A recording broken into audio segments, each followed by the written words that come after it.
Thank you so much for being here, Councilmember Alter. Really appreciate it.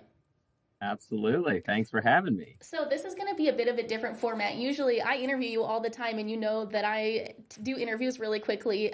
You give me what I need in 30 seconds, I'm done and I walk away. If we talk more than 7 minutes, then usually it's sort of a weird or heavy topic. And so this gives us some space to talk a little bit more, to go more in depth on topics. And so we're really excited about this format. And thank you for being my first guest and rolling with the punches here this morning. We do appreciate it. Absolutely. Thank you for allowing me to be the first guest. Absolutely. So let's talk a little bit first. You're now almost 2 years into your first term with Austin City Council. First, I want you to introduce yourself to your constituents. You work for District 5, and if people don't know, that's just south of the river, pretty central. So if you take South Lamar to work every day, they're driving through your district. Tell people first who you are. So, I was born in South Austin Hospital, lived in this area my whole life, uh, and went to UT for undergrad. I did leave for law school, but came back and have been in public service for my entire career. I went to work at the legislature for 5 sessions, working on a host of issues. Public education and healthcare were some of the big ones that really drew me to that work. Also did some housing policy and whatever else was needed. And then saw this opportunity to go kind of have a more direct impact on my community, and was fortunate enough to win, as you said, almost 2 years ago. And now here at City Council, I have three young, wonderful children. They are all under 5 years old, so it's a busy time in our household. But it certainly keeps you grounded, and also a different perspective on what the city, I think, can and should be doing for its residents, for its families. And so it's just a wonderful time to be here, and I'm so happy that I have the opportunity to serve.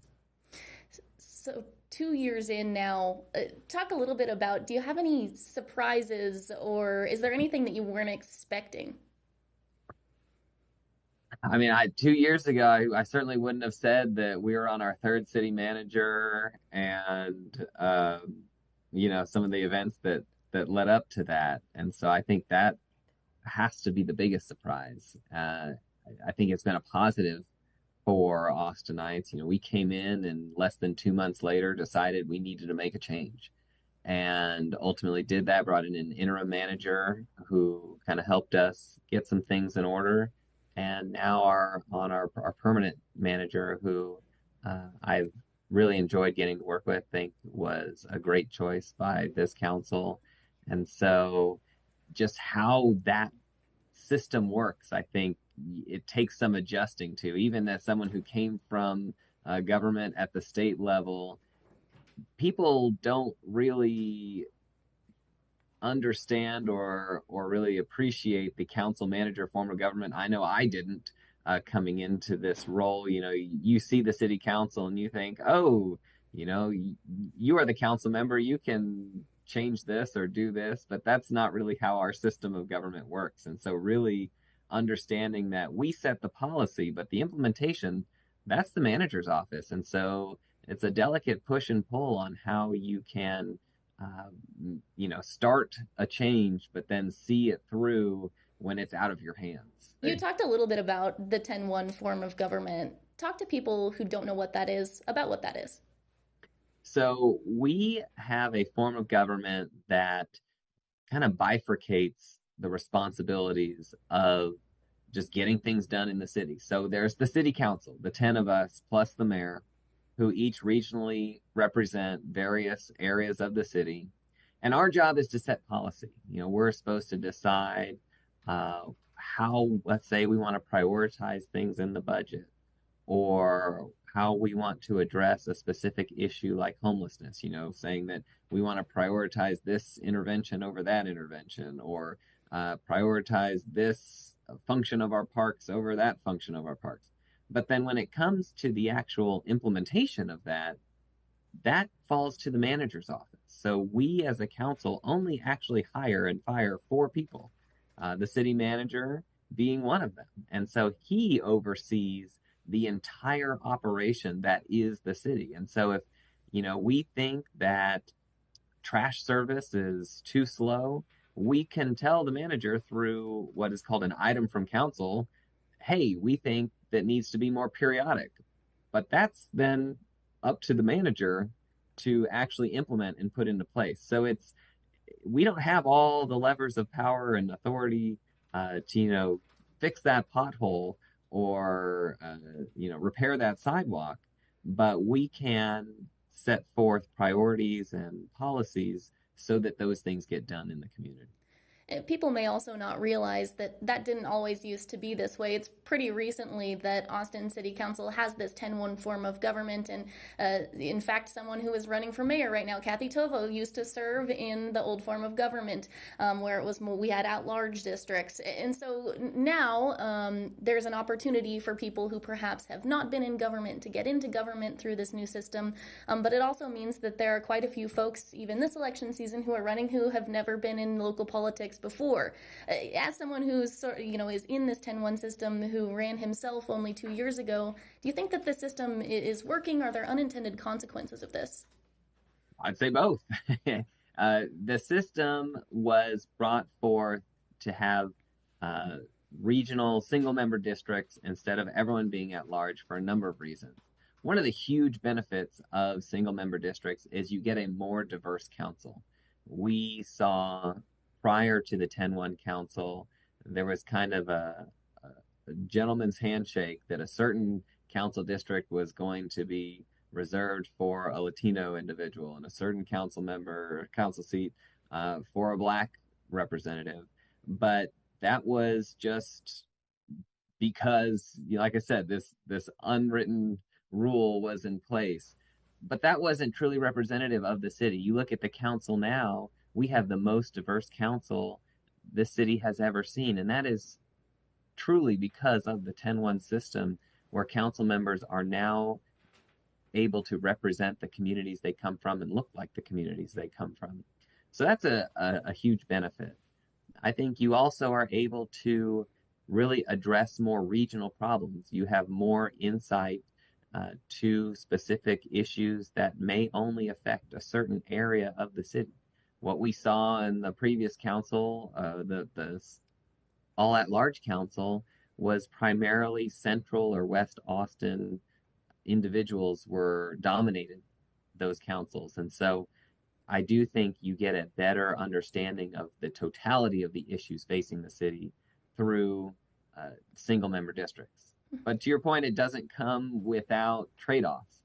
That regional basis does, I believe, sometimes harm our ability to really see the whole picture and try to offer solutions that may not just benefit your district, but benefit the city as a whole. And you certainly can have times when a policy is put forward that might be beneficial for the entire city, but not necessarily as beneficial for the district you represent. And so you have to weigh, what is my role here? Am I supposed to do something that I believe is going to help the city on a whole, or should I prioritize the needs and wants of the community that I represent? And so there is certainly a tension in this system, but by and large, I believe it's been a huge success and something that has allowed for our community to be better represented.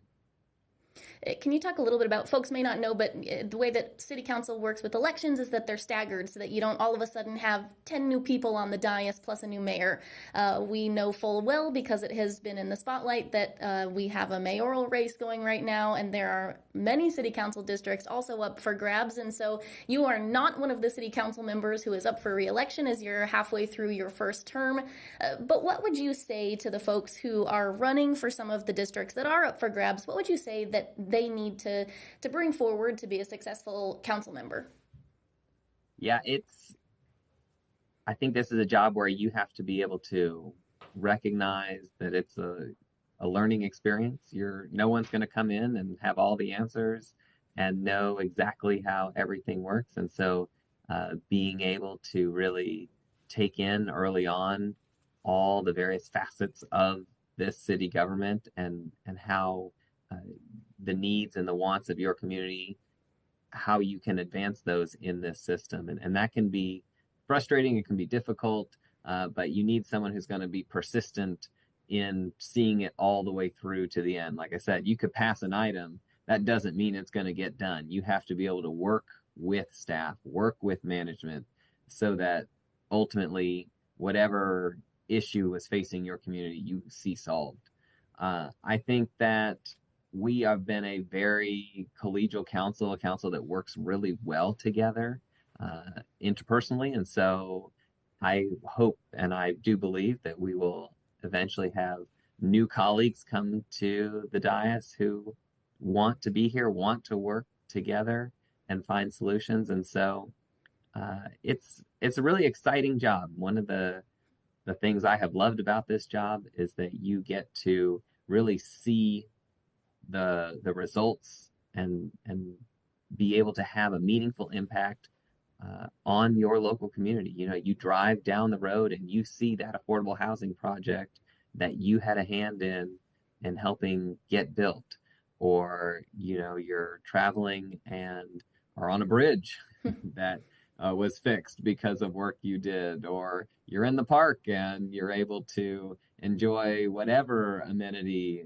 because you were there advocating for your community. And so I love that fact that you get to really see how your local community is benefiting from the work that you're doing.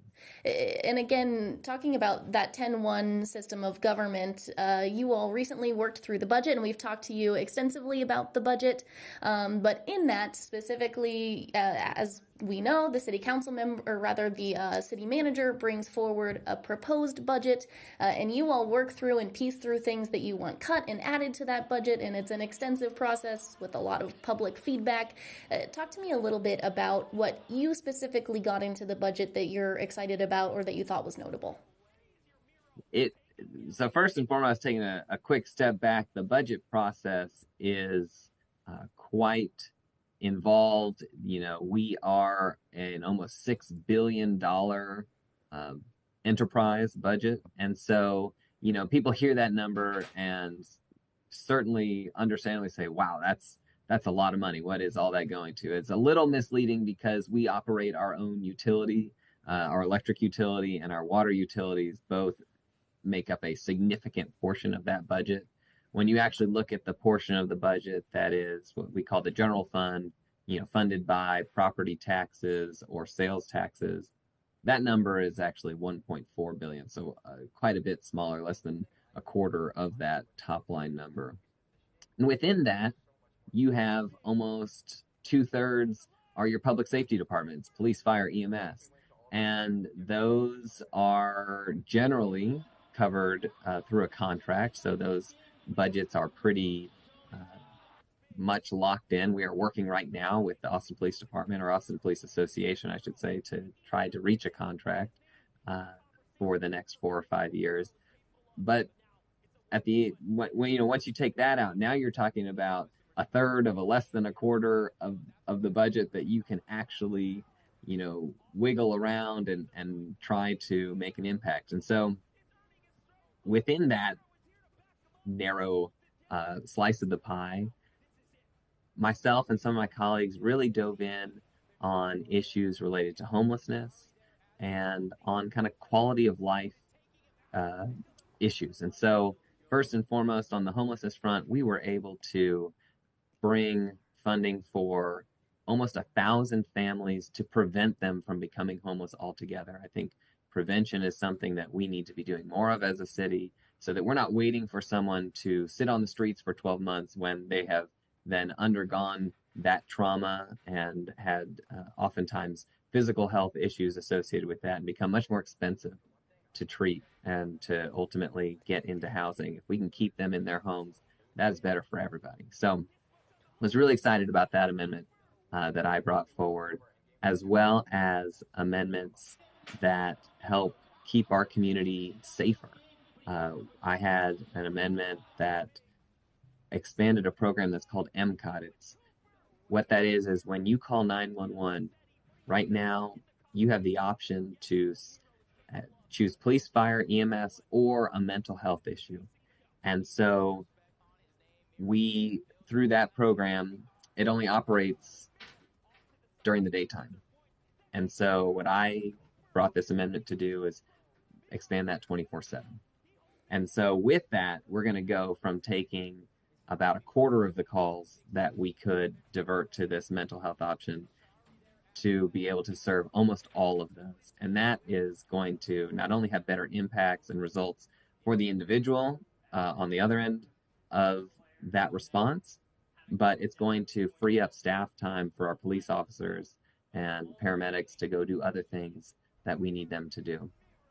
There were also other amendments by some of my colleagues, helping boost our shelter system so that people who are experiencing, severe heat or cold or just find themselves sleeping on the sidewalk can have a bed and a place to go. And that's incredibly important. Expanding our rapid rehousing program once again in the homelessness space. I mentioned quality of life. We passed an amendment to make our parks cleaner and more enjoyable. Unfortunately, I'm sure many of the listeners here have been to a park and seen that trash can overflowing or seen that grass that isn't mowed.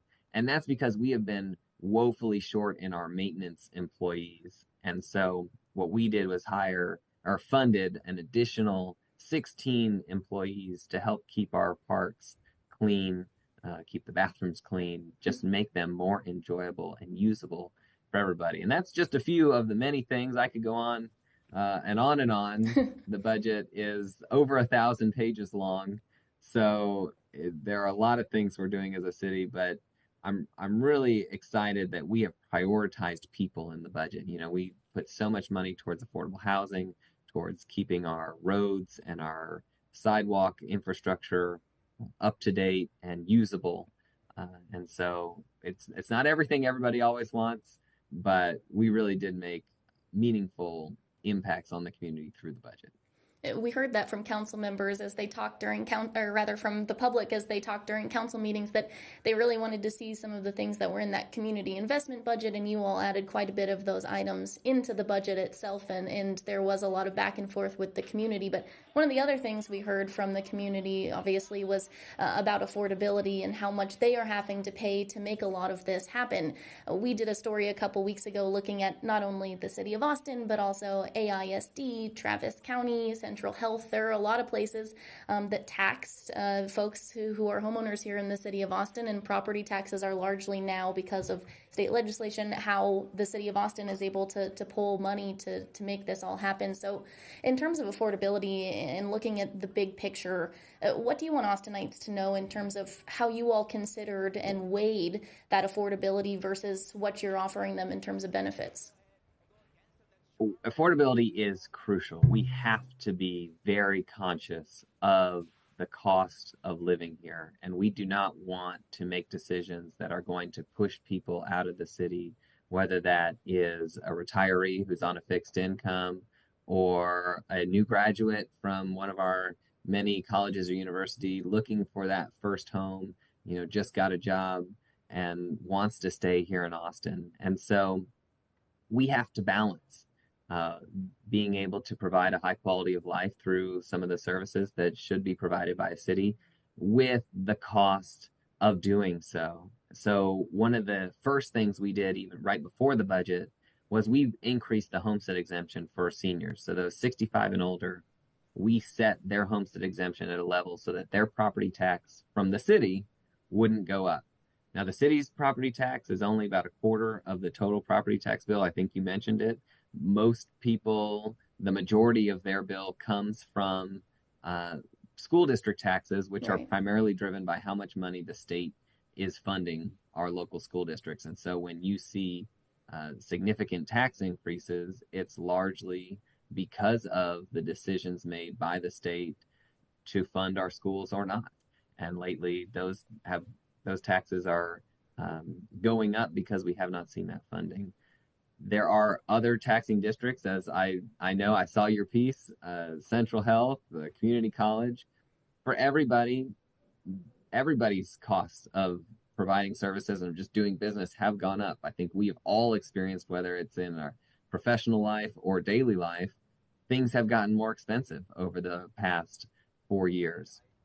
What I think is really important for people to keep as a point of context is when the state put in a dramatic change 4 years ago to how we raise revenue. They said a city cannot generate more than 3.5% new revenue from its property taxes. And you often hear people talk about the tax cap. This is what that is. We cannot raise property taxes by more than 3.5%. Over that period of time, if you look at just inflation versus an increase at 3.5%, that 3.5% hasn't even kept up with inflation. We're behind by about 4% just between inflation and how much revenue we could generate. And so we have been very judicious, very lean as a city in figuring out how we can continue to operate and provide the best level of service while also living within the means that we have. And we are going to have to make decisions as a community of what do we expect from our local government and how are we going to pay for that, because we are very limited in the ability to raise the money to do that. To that point, at what point does this all come to a head? We know that American Rescue Plan Act dollars are running out. That was tens of thousands of dollars injected into local communities. We know that sales tax revenue has not been what was projected by the city of Austin. And so I was a little surprised, frankly, to see that budget go up this year. Obviously, as you said, there's a bunch of factors in that, including the services Austin provides through Austin Energy and water and such. But at what point does that come to a head, and do you all have to make really difficult decisions during budget where you adjust to those cuts and those deficits that are coming? I think we got a little taste of it this budget, but I think it really comes to a head next year. We have a number of fiscal cliffs that we are facing, primarily because of what you mentioned in the American Rescue Plan Act. We got millions of dollars from the federal government to help stabilize our community, and we invested those dollars in the community, in people. And that had a real meaningful impact. We're seeing the positive results of that. But that funding was temporary. And so we have to figure out what of those investments do we want to continue? And if we do, at the expense of what? Because we have to, at this point, start making trade-offs. There's no, we're just going to add a little here and a little here and a little there. We don't have the money to add. We have to start saying we've got to cut these programs if we want to have this other program continue to operate. And so we are really entering I believe, a time of tough budgetary decisions, of true fiscal austerity.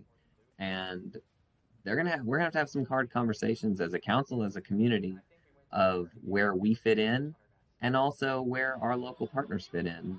We have a number of other taxing entities, Central Health as one of them, that is responsible for various facets of public life. And so we need to look as a city to figure out, are we doing some of the things that maybe this other entity is supposed to be doing, and work with them to make sure that everyone is in the proper lane and we're not both duplicating efforts but unnecessarily spending money that could be utilized elsewhere.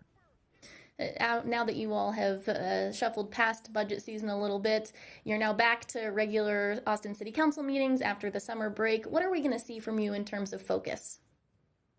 I am really focused this fall on, first and foremost, implementing some of the many policies we've been working on. As an office, I have really leaned into homelessness, how we can address the severe issues facing particularly South Austin, the area I represent, and how we can start having the conversations about what our needs are as a city, as a community, to figure out, like I said before, what is our role? How can we fund those things? So really diving into that issue to figure out what kind of tough decisions we're going to make, and be able to have that informed conversation now rather than at the last minute. I've also been very focused on climate and environmental issues, making sure that we as a community are resilient and sustainable. We are not going to solve climate change as the city of Austin, but we are certainly going to feel the results of it. And so we need to make investments right now that make it so that if it's 110 degrees outside, we have places for individuals to go, whether they're on the street or they're a family who can't go down the street to their park because there's no shade there, that they have a place to go enjoy this city. So I think we have to start making those investments today. And I'm going to be working on initiatives like that to be able to really address now what we should be doing locally uh, in the face of climate change that is here. We are certainly also going to have some conversations about something that gets a little weedy and a little technical, but the city is driven by something that is the overarching program. It's the strategic direction, and really what that is a set of goals across all facets of the city of where we want to go. What kinds of goals and strategies do we have to achieve the types of results we want to achieve for our community? And so over the next, I believe, 6 or so months, we're going to be having a bunch of discussions about that. And we had our first one this morning at the Public Health Committee, looking at some of our goals as it relates to homelessness. And are they the right goals? How did we come up with these goals? Are we missing anything? Because if we don't have goals and strategies in place, we're not being very strategic in how we are deploying our resources and operating as a city. You have to know where you're going. And so this is how we set that roadmap. And so I'm going to certainly be very involved there. And last but not least, I am really interested over this next year in looking at the funding for our park system. You know, I mentioned before we were fortunate enough to invest this past budget in more funding for our parks, particularly the maintenance element of our parks. But parks are often kind of the fourth, fifth, or sixth priority when you start balancing the budget. But parks are something that we all love and enjoy every day. And I think everyone should be able to walk out their front door and walk down the street to a park. And so I would really like to look at sustainable funding options for our park systems and how we can make it to so that Austin is the envy of the parks community, because right now we unfortunately have some work to do. Sure. We have lovely parks here in Austin, and people are very proud of the parks that we do have. Moving on to another council item here. Last week, I reported on council attendance, and I'm not going to make you talk about your coworkers, don't worry, but I would like to ask you if you think that council attendance is important, and should the city of Austin mandate or regulate attendance at its council meetings? I don't know if I have an answer to that. I think that part of this job, you are representing your community, and so that is something that we all take very seriously. And I know that anytime someone is unable to attend, you know, it's more often than not because of a health reason that comes up, or, you know, sometimes this job does require us to travel. And so you'll see people either available for part time or remotely for a council meeting. I uh, had to take off a couple council meetings because we had a baby, and so I was on parental leave. So things happen in life, and I think that, you know, putting forward a blunt attendance requirement might not be the best solution, but ultimately we are held accountable to the voters. And so if the voters are dissatisfied with the work we're doing, then they get to voice that at the polls. And so I think it is up to every council member to be in good communication with their community. But I know, you know, there are things that come up in life. And so we just have to work through that as best we can as a council. And before we get done here, I want to talk to you about something that we have talked about for almost a year now, and that's the charter review items that obviously there has now been a lawsuit. What we thought was going to end up on folks' November ballot no longer is. So first, can I have you sort of walk through the process where you all started earlier this year and the extensive amount of work that was done? We'll get to what happened this week after you kind of explain that. Yeah, so the city, you can think of the city's constitution as our charter. We have uh, sets of ordinances, those are kind of our regular laws, but we are governed ultimately by our charter. And in order to amend the charter, we have to go to the voters and ask them to make changes. So the way we typically do that is we form a commission of individuals from the community. Each of us, council members, appoint someone to that commission, and they work together, solicit public feedback on what types of things we might want to see change in the charter.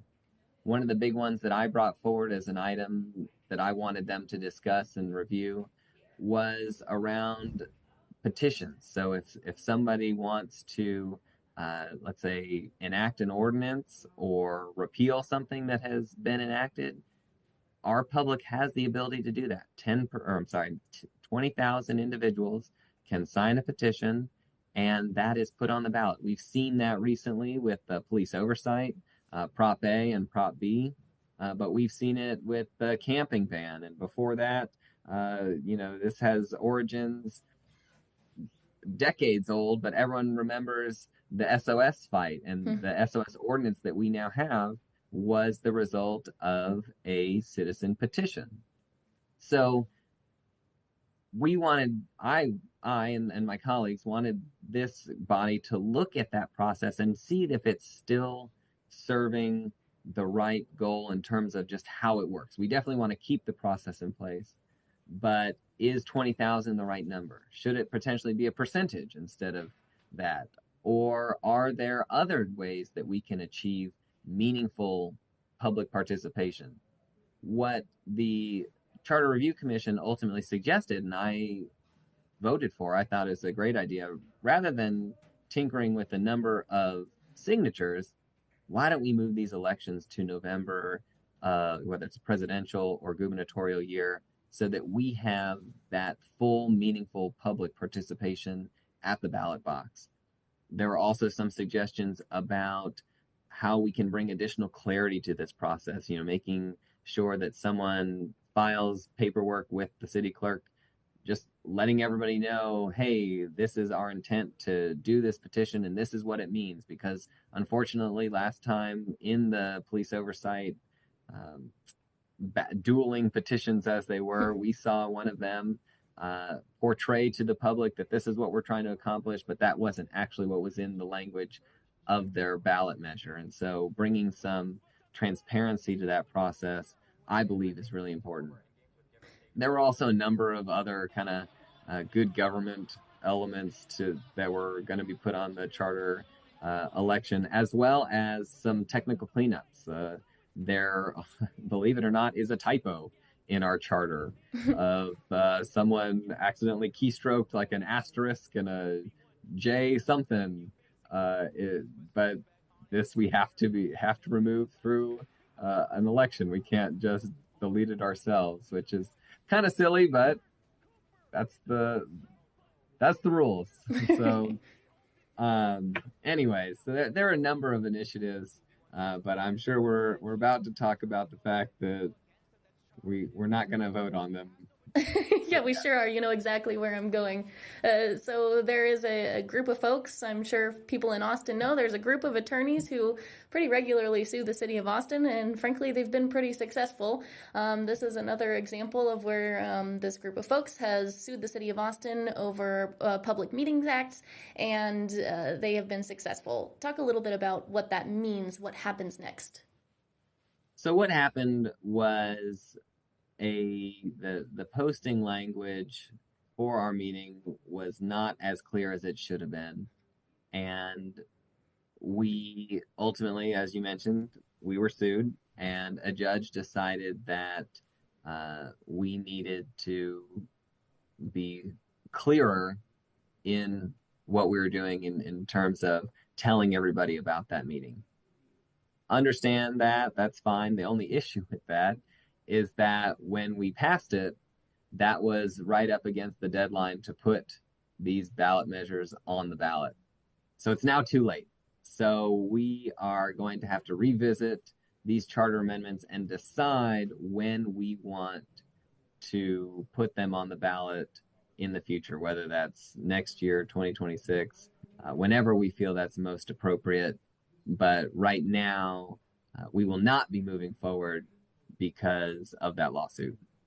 How disappointing is that for you all to go through all that work and do months of public process and then to have that overturned in the legal system?